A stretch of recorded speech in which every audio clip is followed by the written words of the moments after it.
ಇವತ್ತು ನಂಜನಗೂಡು ಬಂದು ಯಶಸ್ವಿಯಾಗಿ ಇವತ್ತು ಬಂದ್ ಆಗಿದೆ. ಇವತ್ತು ನಂಜುಂಡೇಶ್ವರನ ಭಕ್ತ ಮಂಡಳಿ ವತಿಯಿಂದ ಇವತ್ತು ನಾವೇನು ಬಂದ್ನ ಕರೆ ಮಾಡಿದ್ದಾರೆ, ಇವತ್ತೆಲ್ಲ ಯಶಸ್ನ ಕಾಣಿಸಿದೆ.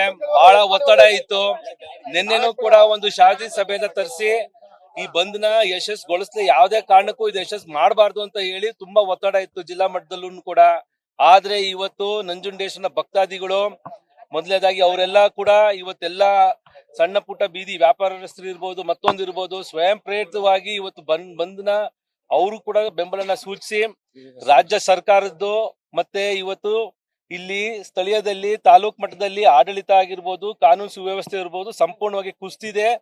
ಇದಕ್ಕೆ ತಾವೆಲ್ಲ ರಕ್ಷಣೆ ಕೊಡಬೇಕು, ಮುಂದಿನ ಈ ತರ ಆಗಬಾರ್ದು ಅಂತ ಹೇಳಿ ಒಂದು ಎಚ್ಚರಿಕೆಯ ಗಂಟೆನ ಇವತ್ತು ರಾಜ್ಯ ಸರ್ಕಾರಕ್ಕೆ ಕೊಟ್ಟಿದೆ. ಇವತ್ತು ಅಲ್ಲದೆ ನೀವು ಒಬ್ರು ಶಾಸಕರಾಗಿದ್ದಂತವ್ರು ಈ ಆಚರಣೆ ಬಹಳ ದಿನಗಳಿಂದ ನಡ್ಕೊಂಡ್ ಬರ್ತಾ ಇದೆ, ಆಚರಣೆಗೆ ತಡೆ ಹೊಡೆದವ್ರು ಇಲ್ಲಿವರೆಗೆ ಯಾಕೆ ಬಂಧಿಸ್ತಿಲ್ಲ ಅಂತ ನಾನು ಅದೇ ಹೇಳ್ತಿರೋದು. 5 ವರ್ಷ ಹಿಂದೆ ಇರ್ಬೇಕಾದ್ರೂ ಕೂಡ ಇದೇ ತರ ನಡೀತಾ ಇತ್ತಲ್ಲಿ.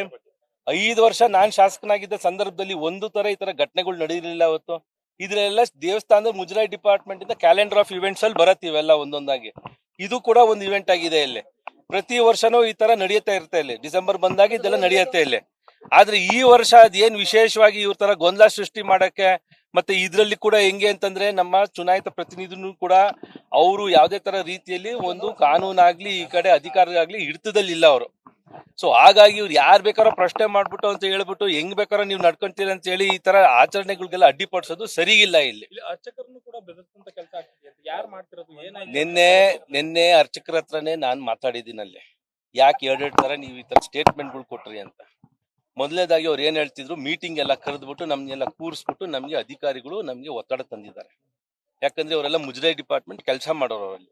ಈಗ ಹಿಂಗೆ ಈ ದೇವಸ್ಥಾನಕ್ಕೆ ಕಳಿಸ್ತೀರಿ, 5 ದೇವಸ್ಥಾನಕ್ಕೆ ಕಳಿಸ್ತೀರಿ, ಅಲ್ಲಿಂದ ಕಳಿಸ್ತೀರಿ, ಪಾಪ ಅವ್ರಿಗೂ ಒಂಥರ ಒಂದು ಸಂಬಂಧ ಇದೆ. ಈಗ ನಂಜುಂಡೇಶ್ವರನ ದೇವಸ್ಥಾನದ ಒಂದು ಸಂಬಂಧ ಇದೆ ಅವ್ರಿಗೆ.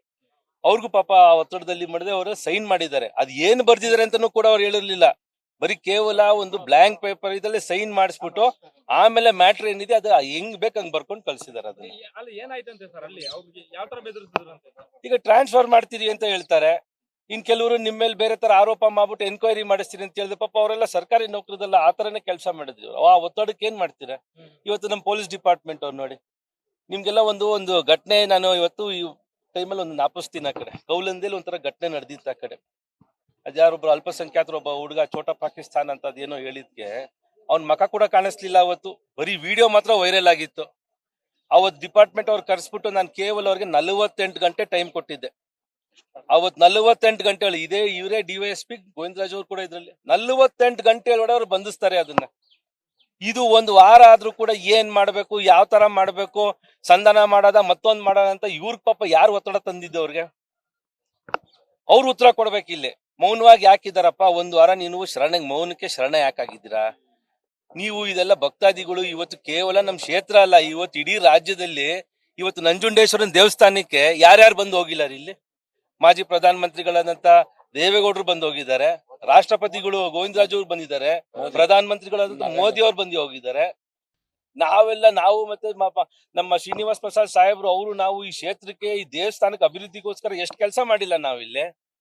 ನೀವ್ ಈ ತರ ಒಂದು ಕೆಲಸ ಮಾಡಿದ್ರೆ ಆ ದೇವಸ್ಥಾನದ ಒಂದು ಪಾವಿತ್ರ್ಯತೆನ ನೀವು ಹಾಳು ಮಾಡ್ಬಿಟ್ರೆ ಬೇರೆಯವರು ಇಲ್ಲಿ ಈ ಕಡೆ ಟೂರಿಸಂ ಅವ್ರು ಬರೋರೆಲ್ಲ ಏನಂತ ತಿಳ್ಕೊಂಡ್ ಬರ್ತಾರೆ ಈ ಕಡೆ. ಆತರ ಆಗ್ಬಾರ್ದು.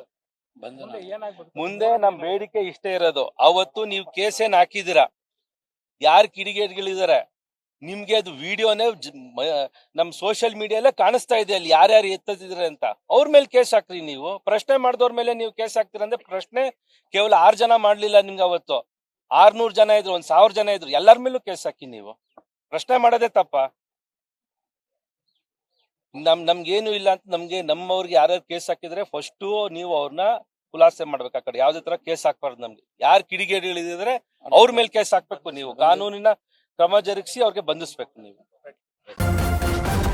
ನ್ಯೂಸ್ ಫಸ್ಟ್ ನಿರ್ಭೀತಿಯಿಂದ ನಿಮ್ಮ ಪರವಾಗಿ.